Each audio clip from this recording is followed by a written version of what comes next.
আসসালামু আলাইকুম। সবাই কেমন আছেন? আশা করি ভালো আছেন। আমিও ভালো আছি।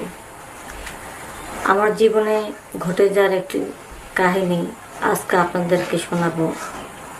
তাই ভাবলাম যে আমার জীবনে যেটা ঘটে গেছে এটা যদি আপনাদের সাথে একটু শেয়ার না করি, যদি না জানে, তাহলে আপনাদের জীবনে বা এরকম ভুল করতে পারেন। আমি একজন গৃহিণী, সংসারে কাজকর্ম করি আর বাচ্চা নিয়ে বাড়িতে থাকি। তো আমার একটি ছেলে আছে, ওর বয়স 5 বছর।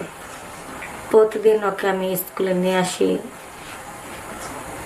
আবার বাসায় নিয়ে আসি, স্কুলে দিয়ে আসি, আবার বাসায় নিয়ে আসি। এইভাবে ওর দেখাশোনার দায়িত্বটা শুধু আমি করি। ওর বাবা বিদেশে থাকতো, তো বিদেশে গেছে মাত্র 2-3 বছর হয়েছে। তো এই প্রতিদিনের মতনই বাচ্চাকে নিয়ে যখন আমি স্কুল থেকে আসার পথে রিক্সা উঠেছিলাম, তো মাঝে মধ্যে মুরব্বীদেরকে পাই, হঠাৎ করে একটা সুন্দর স্মার্ট ছেলে রিক্সা চালাতেছে। তো তার রিক্সাটা খালি দেখা আমি তাকে বললাম যে একটু সামনে যাবে কিনা, আমাদের বাড়ির ঠিকানা বললাম। তো সে বললো হ্যাঁ যাব। তো বেশি খারাপ লাগলো যে এত আমি কাপড় পরা ছিলাম খারাপ লাগলো যে এত সুন্দর স্মার্ট ছেলে সে রিক্সা চালাচ্ছে, হয়তো কোনো কষ্ট বা প্রবলেমের কারণে রিক্সা চালাতেছে। তো যাই হোক, তার রিক্সায় যখন আমি উঠলাম, কিছু দূর যাওয়ার পরে না হঠাৎ করে একটা বাতাস আসলো, আমার বুকের থেকে একটু ওড়নাটা একটু সরে গেল। তো আমি যে ওড়নাটা একটু সরে গেছে সেটা আমি বুঝতে পারিনি, কিন্তু সামনে যে রিক্সার চালক, তার যে রিক্সার যে গ্লাস ছিল সামনে, ওই গ্লাস দিয়ে সে আমার দিকে একটু আড়ে আড়ে বাঁকে বাঁকে তাকাইছিল। হঠাৎ করে যখন আমি বুঝতে পারলাম সে আমার দিকে বারবার তাকাচ্ছে, পর আমি দেখলাম নিজের দিকে তাকিয়ে যে আমার দিকে সে নজর দিচ্ছে। পর আমি আমার শরীরে অন্য কাপড়টা আমি ঠিক করলাম। তারপরে একটু ঘুরা সামনের রাস্তার একটু ভাঙা দেখে ঘুরে একটা নির্জন গলি দিয়ে গেল রিক্সাটা। তো হঠাৎ করে রিক্সাটা থামা দিল। তো আমি বললাম যে রিক্সা থামাইছেন কেন? তো বললো সে নাকি প্রস্রাব করবে। তো প্রথম তো নির্জন জায়গা দিয়ে গিয়েছে, এমনিতে একটু ভয় ভয় লাগলো, ঘুরে নিল। তার উপরে যখন রিক্সাটা হঠাৎ করে থামা দিল তখন তো আরো ভয় লাগলো। প্রস্রাবের কথা বললো মতন একটু ভাবলাম যে ধরতে পারে, স্বাভাবিক। তো রিক্সাটা সামনে রেখা হয়তো একটুখানি ফাঁকি আছে প্রস্রাব করার জন্য, কিন্তু আমি রিক্সার থেকে আর কি দেখা যায় সে যে প্রস্রাব করতেছে। তো যখন সে প্রস্রাব করতে বসে হঠাৎ করে আমার চোখটা আর কি তার দিকে যায়। পরে বুঝতে পারলাম রিক্সাওয়ালার যে সাইজটা ছিল সেটা একটু বড় সড়ো মোটা ছিল। আমার আর কি একটু ভালো লাগলো জিনিসটা দেখার পর। পরে সে আমাকে আমার বাচ্চাকে আমার বাড়ির সামনে নামা দিয়ে আসে, নামা দিয়ে চলে যায়। রাত্রেবেলা যখন আমি ঘুমালাম, কেমন জানি হঠাৎ করে সে যে প্রস্তাব করতে বসছিল, তার ওই জিনিসটা যে আমি দেখছিলাম সেটা বারবার আমার চোখে ভাসতেছে। কেন ভাসতেছে সেটা আমি নিজেও জানি না, কিন্তু তার ওই জিনিসটা দেখার পর থেকে না কেমন জানি তার প্রতি একটা মনটা অন্যরকম হয়ে গেল। তাছাড়া 2-3 বছর ধরে স্বামীকে কাছে পাইনি, এই জিনিসটা মনে হওয়ার তো স্বাভাবিক। রাত্রেবেলা ঘুমাতে গেলে তো অনেক কিছু মনে পড়ে। তো আমি বাচ্চাকে সকালবেলা আবার স্কুলে দিয়ে আসলাম। দিনের বেলাও যখন আমি স্কুল ছুটি হয় তখন আর কি রিক্সাওয়ালার কথাটা ভাবতেছিলাম, এখন তো আমি রিক্সা উঠবো, সেই রিক্সার সাথে যদি একটু দেখা হতো তো ভালোই হতো, যাইতাম তার রিক্সায়। তা স্কুলের সামনে অনেকগুলো রিক্সা ছিল, যে রিক্সাগুলো থাকে প্রায় মাঝে মধ্যে এই কাকাদের আমি দেখি যে স্কুলের সামনে থেকে দাঁড়া থাকে, কারণ ছুটির টাইমটা। তো আমি ওখানে 5 মিনিট ওয়েট করতেছিলাম। পরে আমার বাচ্চাটা বলতেছে, মা রিক্সা ওঠো না কেন? তো আমি বললাম আচ্ছা বাবু একটু পরে যাই। তোমার একটা আঙ্কেল আসার কথা, তো তাই একটু ওয়েট করতেছি। তো কোন আঙ্কেল আসবে এগুলো আর কি আমার বাচ্চা কিছু জানে না বা প্রশ্ন করে না। পরে হঠাৎ করে একটু দাঁড়ানোর পরে দেখলাম যে ওই রিক্সাওয়ালাটা আসছে। কারণ ছুটির টাইমে একটু আপিস হতে পারে, এই টাইমে স্কুলে বাচ্চাদের ছুটি, এই টাইমে একটু রিক্সার খ্যাপগুলো একটু বেশি হয়, এই টাইমে রিক্সার চালকগুলো একটু বেশি থাকে আর কি, যে টাইমে বাচ্চাদের ছুটি হয়। তো ওই রিক্সাওয়ালাকে দেখে আমি তো খুব খুশি হয়েছিলাম যে যারা একটু মনের মধ্যে ধরলো, দেখাটাই পাইলাম। তো বললাম যে ভাই কেমন আছে, বললো ভালো আছে। তো আচ্ছা চলেন আজকে আবার আমার বাড়িতে দিয়ে আসবে। তো তার রিক্সা উঠে পড়লাম। ওঠার পরে দেখি ছেলেটা খুব ঘামতেছে, তার প্রতি কেমন যেন একটা মায়া লাগলো। পরে রিক্সাতে যাচ্ছে, তার সাথে কথা বললাম, আচ্ছা ভাই আপনি তো দেখতে অনেক সুন্দর, স্মার্ট, আপনার কথাবার্তা অনেক স্মার্ট, তো এই বয়সে আপনি রিক্সা চালাতে আসলে বুঝলাম না। তো ছেলেটা এক কথা দুই কথা সে আমাকে বলল যে আমার ফ্যামিলির অবস্থা একটু ভালো, আমার বাবা মা আমার পছন্দ একটা মেয়েকে মেনে নেয়নি, ওকে আমি বিয়ে করতে চেয়েছিলাম, পরে মেনে নেয়নি বলে বা ওই মেয়ের সাথে আমার বিয়ে মাইনে নিতে পারে না দেখা তার কিছুদিন পরে আর কি ওই মেয়েটার বিয়ে হয়ে যায়। তো বাবা মার সাথে রাগ করে, পরে বাবা মার সাথে রাগ করে আর কি বাসা থেকে বের হয়ে যায়। এখন একটা ছেলে মানুষ যদি বাসা থেকে এক কাপড়ে বের হয়ে যায়, তখন তো সে বলল তখন নাকি সেই লেখাপড়া করছিল, কখনো কাজকর্ম করে নাই, এই জন্য বের হয়ে গেছে। এখন হুট করে কি কাজ করবে? তো এক বন্ধুর কাছে গেল, যার পরে সে বললো আপাতত তোর তো নগদ পয়সা দরকার, তুই রিক্সা চালা। তা তেমন একটা চালাতে পারতাম না, তো সে বললো যে ছোটোবেলা সে সাইকেল চালাইছিল, তো কিছুদিন ট্রেন নিল, পরে রিক্সাটা চালাইলো আর কি।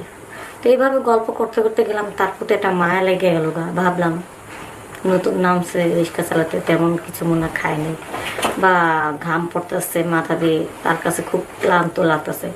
তো তার প্রতি একটা মায়ের কারণে আমি বললাম যে ঠিক আছে। দরজার সামনে যখন নামালো, তো আমি বললাম যে আপনি তাহলে ঘরের ভিতরে আসেন, একটু এক গ্লাস পানি খেয়ে যান, ঠান্ডা জল খেয়ে যান, বা একটু এটা বলে আমি তাকে ঘরের ভিতরে নিয়ে যাই। তো বললো যে ম্যাডাম শুনছি চোর বা বাটপার আছে, রিক্সা থুয়ে তো কোথাও যাওয়া ঠিক হবে না।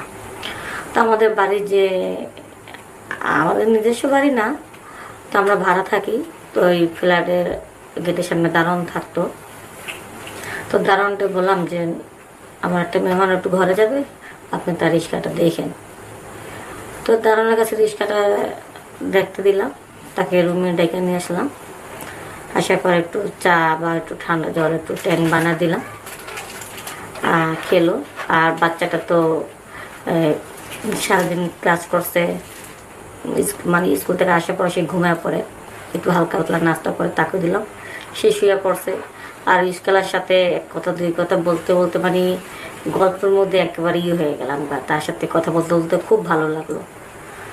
পরে ইস্কাল আমাকে বললো যে না আপনার হাজব্যান্ড কই, ঘরে তো সবাইকে দেখতেছে আপনাকে আর আপনার বাচ্চাকে, আপনার হাজব্যান্ড নেই। তাই আমি বললাম হাজব্যান্ড আছে, হাজব্যান্ড তো কাছে থাকে না, বাহিরে থাকে। তো রিস্কালার সাথে তো ফ্রিভাবে কথা বলতে বলতে সে বললো বাইরে থাকে, এত সুন্দর বউ রেখা কীভাবে বাইরে থাকে, আমি হলে তো কখনো থাকতে পারতাম না। তো এক কথা দুই কথা বলতে বলতে তার সাথে একটা মানে মনের সাথে একটা ভাব লেগে গেল। তখন আমি বলে ফেলেছি যে গতকালকে যে আপনি যে প্রস্রাব করতে বসছিলেন, তখন তো আপনার ওই জিনিসটা আমি দেখে ফেলেছিলাম আর কি। রাত্রেবেলা তখন আমার ঘুম হয়নি, আমি গত রাত্র আপনার কথা ভাবছিলাম।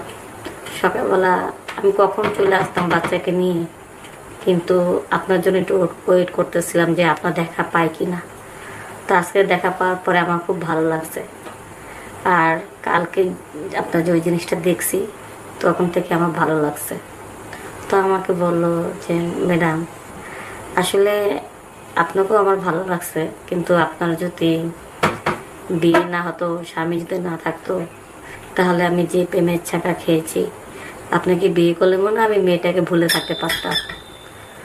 তো আমি বললাম, বিয়ে না করলে কি হয়, ভালো একটা বন্ধুত্ব সম্পর্ক করা যায় না? সে বলল, হ্যাঁ ঠিকই বলেছেন, অবশ্যই ভালো একটা সম্পর্ক করা যায়। যেহেতু আপনার বাচ্চা আছে, স্বামী আছে, আপনার সংসারটা ভাঙা আমার ঠিক হবে না, তাহলে আমরা একটা ভালো একটা ফ্রেন্ডশিপ হই। তো এই কথা বলতে বলতে তাকে আমি বললাম, আচ্ছা আপনি রিক্সা চালান বাদ দিয়া অন্য কোনো কাজকর্ম করতে পারেন না? তো বললো যে আপাতত আমার হাত খালি, ওরকম তো টাকা পয়সা নাই আমার কাছে, কি করব বলেন। রাগ করে তো বাবা মার সাথে রাগ করে বাসা থেকে চলে এসেছি। তাই তার প্রতি একটা মায়া হলো, তাকে আমি প্রায় কিছু টাকা দিলাম, যা আপাতত ছোটোখাটো একটা চায়ের দোকান দেন, 5,000 টাকা দিলাম। আর তার প্রতি যে আমার একটা ভালো লাগে সেটা তাকে বললাম। বলার পরে তার পাশে আমি বসেছিলাম, তার হাতটা আমি ধরে বললাম, আপনার মতো একটা বন্ধু যদি আমার পাশে থাকতো, তাহলে আমার যে স্বামীর কষ্টটা হয়, স্বামীর অভাবটা আর কি আমি বুঝতে পারতাম না। তো সে বললো, সত্যি বলতেছেন? আমি বললাম হ্যাঁ। সত্যি আমাকে ভালো লাগে? আমি বললাম হ্যাঁ। কিছু মন চায় না নাকি শুধু ভালোই লাগে? তখন আমি বললাম, আরো অনেক কিছু মনে চায়, কিন্তু বলতে সাহস পাই না। আমি না আপনার বন্ধু হই, তাহলে আমার কাছে বলবেন না কেন? তাই আমি বললাম যে আপনার পোশাক পরতে বসছিলেন, তখন তো আমি আপনার ওটা দেখে ফেলেছি, এখন তো ওই জিনিসটা দিয়ে আর কি আমার একটু করতে মন চাচ্ছিল। আপনার স্বামী নাই কাছে, এমনিতে আপনি না খাওয়া, আর তার উপরে আপনি আমার ওই জিনিসটা দেখছেন, অবশ্যই তো আপনার সাথে কিছু একটা হবে। আপনি যদি পারমিশন দেন তাহলে আপনাকে আমি একটু আদর করতে চাই। তাই আমি বললাম, কি বলতেছেন?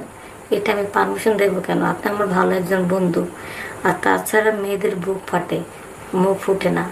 আমি তো এই কথাটি আপনাকে বোঝাতে চাইছিলাম যে আমার খুব প্রয়োজন আপনাকে। তো বাচ্চাটা যেহেতু ঘুমায় ছিল, তাই সুযোগটা আর হাতছাড়া করছিলাম না। তো সে কি করলো যে, ম্যাডাম আপনার কি বেডরুমে যাবেন নাকি এখানে বসে কাজটা করবেন সোফার উপরে?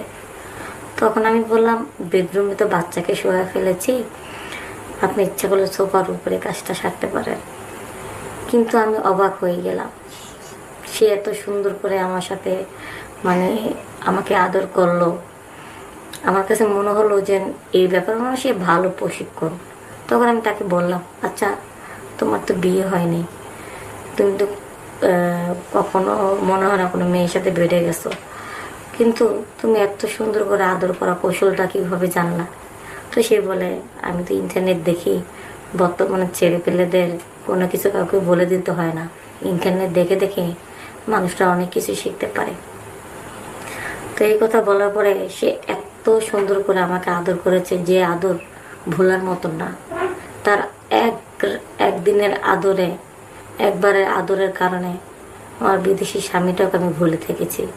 আমার কাছে মনে হতো যে আমার স্বামীর সাথে যদি আমি কথা না বলে থাকতে পারি, কিন্তু রিস্কালার সাথে একদিন যদি আমি সময় না কাটাই, তাহলে আমি থাকতে পারি না। পরে যেভাবে আদর করেছে, আমার মন টাকায় এনেছে, রিস্কালার প্রতি আমি একেবারে দুর্বল হয়ে গেলাম। তো সেদিন প্রথমবারের মতো আমাকে আদর করলো সোফার উপরে, আদর করে সে চলে গেল। তাকে আমি নাম্বার দিলাম, টাকা দিলাম 5,000, ছোটোখাটো একটা চায়ের দোকান করলো।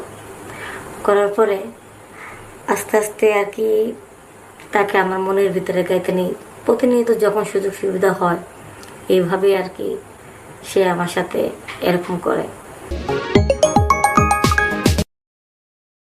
সুযোগ সুবিধা হয় এইভাবেই আর কি সে আমার সাথে এরকম করে, আর আমিও করি। হঠাৎ করে আমি আমার স্বামীর সাথে ঠিকমতো ফোনে কথা বলি না। তো বন্ধুরা, এইভাবে প্রতিনিয়ত যখন আমাদের হাতে সময় সুযোগ হয়, রিস্কালার সাথে আমি এইভাবে রোমান্টিক করতে থাকি। অনেকদিন যাবৎ আমরা পরকে লিপ্ত থাকি। তো ওদিক দিয়ে বিদেশে বাড়িতে আমার স্বামী খুব কষ্ট করে আমাদের জন্য, দিনের পর দিন আমি আমার স্বামীকে ঠকাইতেছিলাম। তো আমি চাই না আমার মতন আপনারাও আপনাদের স্বামীকে ঠকান। তো যারা যারা আমার মতন পরকে করতেছেন বা করছেন, এগুলো থেকে আপনারা দূরে থাকবেন, কারণ নিজের স্বামীকে কখনো কোনদিন ঠকাবেন না। তা আমি যে ভুল করেছি সেই ভুলটা আপনারা করবেন না। আর আমার কথা যদি কোনো ভুল হয় তাহলে সবাই আমাকে ক্ষমা করে দেবেন। আসসালামু আলাইকুম।